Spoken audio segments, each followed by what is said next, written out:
కానీ ఇప్పుడు రాను రాను క్యాటిల్ పాపులేషన్ ఆవులు పెంచడం వల్ల తగ్గిపోయింది, శ్రమతో కూడిన వ్యవహారం. ఇప్పుడు ప్రభుత్వం మళ్ళీ ఎన్ఆర్జిఎస్ లో గోకులం షెడ్స్, అంటే షీప్ ఉన్నా కూడా షెడ్ కట్టుకోవడానికి, ఆవులున్నా గేదెలున్నా కూడా షెడ్స్ కట్టుకోవడానికి పర్మిషన్ ఇస్తున్నారు. పొలం తీసుకున్న కార్యక్రమం 24వ తేదీ నుంచి ప్రతి మంగళవారం బుధవారం అన్ని గ్రామాలలో ఏర్పాటు చేయడం జరుగుతుంది. రైతు సోదరులందరూ ఈ ప్రతిష్టాత్మక కార్యక్రమాన్ని సద్వినియోగం చేసుకోవాలని ఈ సభాముఖంగా తెలియజేస్తుంది. మొబైల్ కింద పెట్టుకోండి.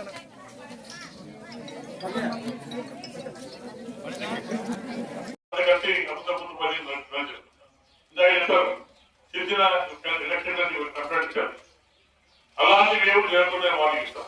నేను చెప్తే ఏమో లేదని సిన్సియర్ వాళ్ళు మాత్రం ఎవరు కూడా కట్టుకోకుండా కట్టుకోవాలి. తప్పకుండా సిన్సియర్ పంట ఎందుకు రిలేషన్ అంటారు తప్పదు. తప్ప చెప్పుకున్నప్పుడు ఎందుకు భయపడతారు. ఈ ప్రభుత్వం భయపడే పని లేదు. మీకు అండగా ఉంటాం. దానికి ముందుకెళ్ళండి, మమ్మల్ని ఒకరి కాపాడి ఒకరి కష్టాలు పంపించుకొని ముందు నేను కోరుకుంటాం. ఇతర బ్యాక్ చేసుకుంటాం. ఏ గ్రామం సిన్సియర్ మాత్రం దానికి బ్యాక్ చేసుకుంటాం. మేము సస్పెండ్ చేస్తాం. కాబట్టి ఎక్స్పెక్ట్ చేస్తున్నాం. ఈ గ్రామంలో కరెంట్ కూడా తెచ్చిన వైరంతా చిన్న సిగ్గుపోతున్నాం. దయచేసి ఎత్కాంత ఎక్స్పెక్ట్ చేస్తున్నా. అటువంటి కార్యక్రమం తొందరగా కమిట్ చేయండి. దాన్ని తెలియకుండా మా ప్రజలు ఇబ్బంది పెడుతుంది. మా ద్వారా మా ప్రజలు దేవుడు మాట్లాడి అటువంటి దేవుడు ఇబ్బంది పెడితే మాకు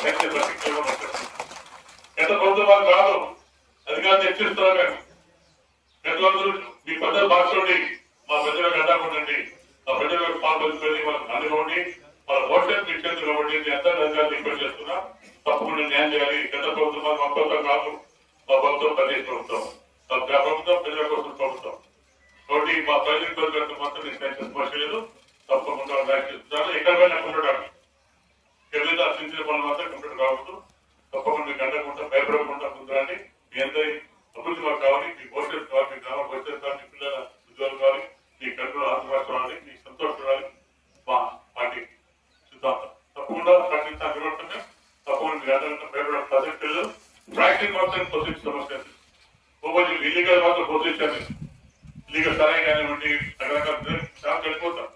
అది చాలా మంది నేను కొత్త గవర్నమెంట్ చెప్పు నేను టీచర్ కూడగలను 4-8 రూపాయలు మొత్తం 7 రూపాయలు చాలా సంతోషపడ్డాను.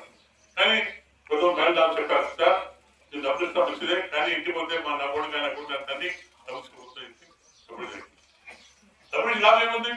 కృషి లాభం డబ్బులు ఇస్తాం, 7 రూపాయలు ఇస్తాం. కానీ ఇంటికి పోతే 3వ కొడుకుంటే రాకపోతున్నాడు. కాబట్టి అటువంటి వాళ్ళు ఉంటే కొంచెం ఇస్తాను, నేను తప్పకుండా యాక్షన్ ఇస్తాను. ఏమన్నా మీ ఇంట్లో అలా కుటుంబాన్ని కూడా చెప్పండి, తప్పకుండా యాక్షన్ ఇస్తారు. మీ డబ్బులు మీకు కూర్చుంటారు, మీకు చేస్తాం.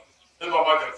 మీకు ఇచ్చింది మీకోసం ఇచ్చేది కొడుకులు కూడా చాలా తిరిగి అలాంటి వారి కోసం 7 ఇచ్చాం. 10 మాత్రం 20 మాత్రం తప్పకుండా మీరే వాడుకోవాలి. మీ రోజు ఖర్చు కోసం వాడుకోవాలి, మీ ఆరోగ్యం కోసం వాడుకోవాలి. తప్ప మీ కొడుకు కానీ మీ ఊరికి మొత్తం సైకిల్ మీకు డబ్బులు ఏ డబ్బు చదవ మీకు ఇచ్చారు. చాలా ఖర్చు కాదు. మీకోసం ఈ రోజు ఖర్చు కోసం ముందుకు వస్తే ఏ తప్పకుండా అటువంటి ఉంటే కంప్లీట్ మాకు తీసుకొని వాళ్ళకి కేసు పెట్టి తప్పకుండా మాకు శిక్షించే బాధ్యత మాకు వస్తుంది. మీ భవిష్యత్తు బాగుండాలి, మా గ్రామాలు బాగుండాలి. రోడ్లు వేసుకుందాం, తల్లి చేసుకుందాం, అన్ని కాకుండా తీసుకుందాం. మనకు వస్తుంది అబుద్ధం కదా. దయచేసి మీ గ్రామ స్వాగతానికి వస్తాయి. అబుద్ధం